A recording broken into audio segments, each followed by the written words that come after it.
Assalamualaikum warahmatullahi wabarakatuh. Nama saya Kanaya Putri Jandevade dari kelas 10 IPA 4, absen 14. Pada kesempatan kali ini saya akan menjelaskan tentang pengertian senam lantai, sejarah senam lantai, teknik senam lantai, organisasi senam lantai, dan mempraktekkan lompat kangkang. Yang pertama, kita akan membahas tentang senam lantai. Apakah kalian tahu apa itu senam lantai? Senam lantai adalah kegiatan olahraga yang cara gerakan dan bentuk latihannya dilakukan di lantai dengan menggunakan alas berupa matras.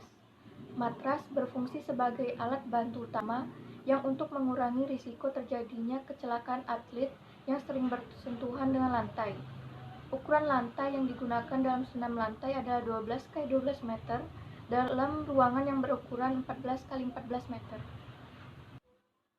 Lantai harus dilapisi dengan karpet kenyal setebal kira-kira 0,45 meter. Senam lantai banyak menggunakan gerakan berguling, melompat, meloncat, berputar di udara, menumpu dengan tangan atau kaki untuk mempertahankan sikap seimbang, atau melompat ke depan atau belakang.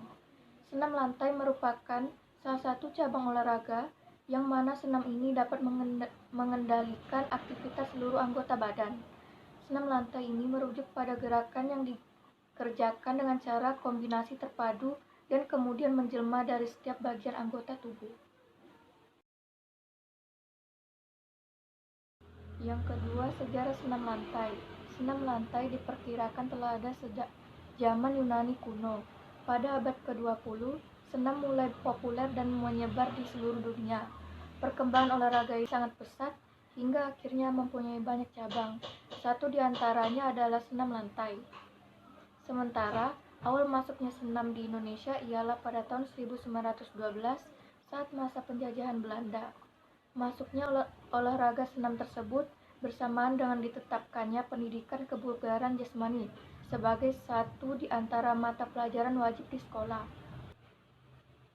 Senam yang pertama kali dikenalkan pada waktu itu adalah senam versi negara Jerman. Senam dari Jerman tersebut lebih menekankan berbagai gerakan yang kaya akan alat pendidikan. Pada 1916, senam versi Jerman ini diubah dengan memakai sistem dari Swedia. Dalam sistem dari Swedia tersebut lebih menekankan manfaat gerakan senam. Di sisi lain, penemu sistem senam lantai tersebut ialah seorang perwira kesehatan yang berasal dari Angkatan Laut Kerajaan Belanda bernama Dr. H.F. Minkema. Melalui Minkema, inilah sejarah perkembangan senam lantai di Indonesia mulai menyebar ke beberapa wilayah. Tak hanya itu, pada 1918, Minkema juga membuka kursus senam Swedia tersebut. 3. Teknik senam lantai. 1. Sikap lilin. Sikap lilin merupakan sikap di mana posisi awalnya yaitu dengan sikap tidur terlentang.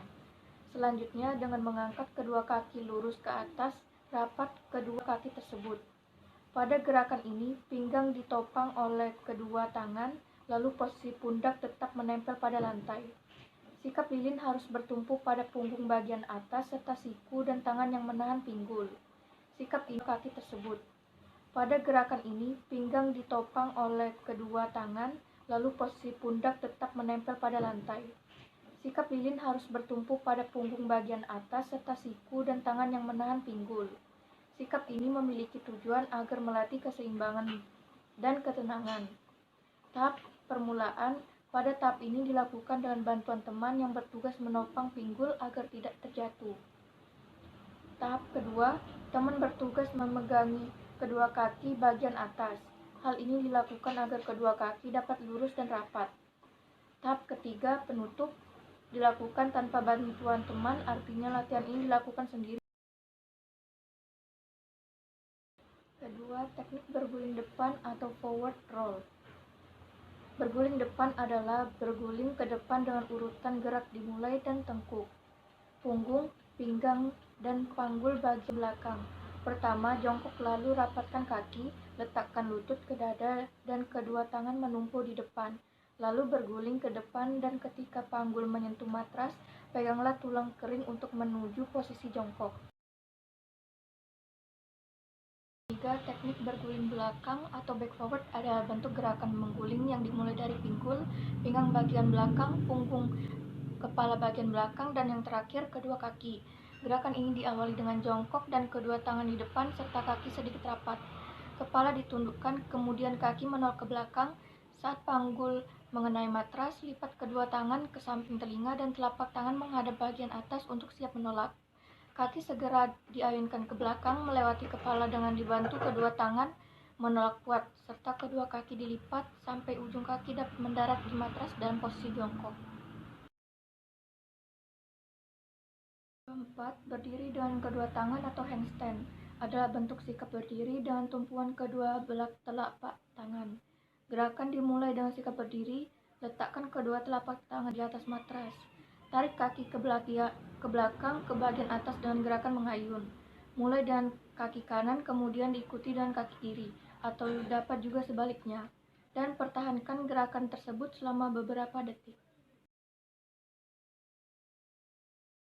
Kelima, teknik guling lenting atau neck spring adalah bentuk gerakan tubuh melenting ke depan atas yang dimulai dari dahi dilanjutkan melenting ke atas.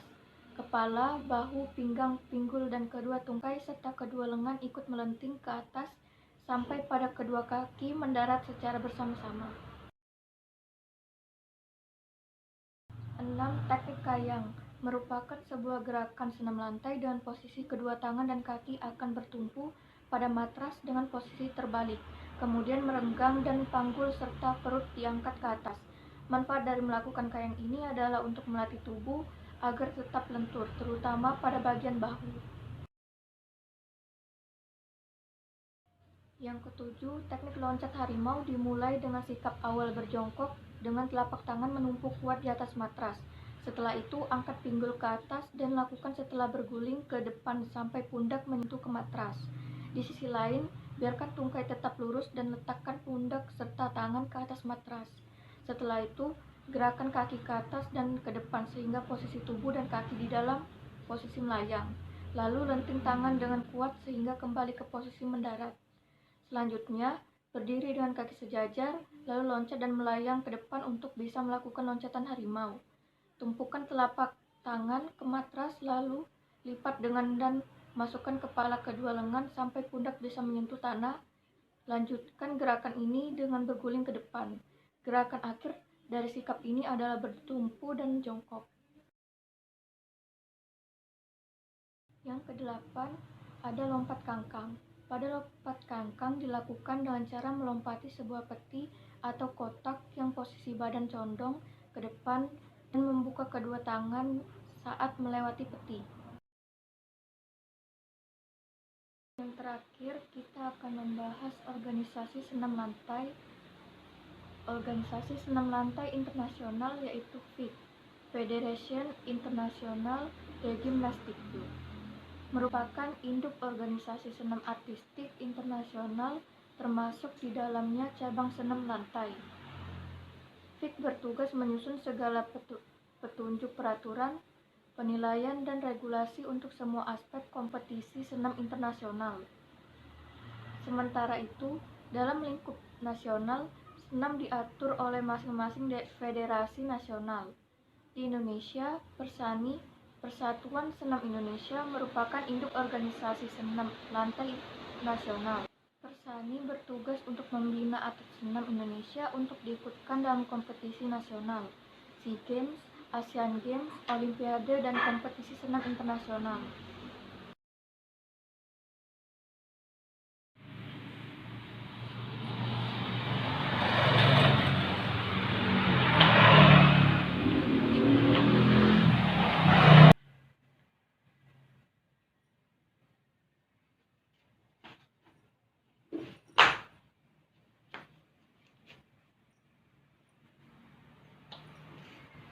Itulah pembahasan mengenai senam lantai. Mohon maaf apabila ada kesalahan kata maupun ucapan. Saya akhiri. Wassalamualaikum warahmatullahi wabarakatuh.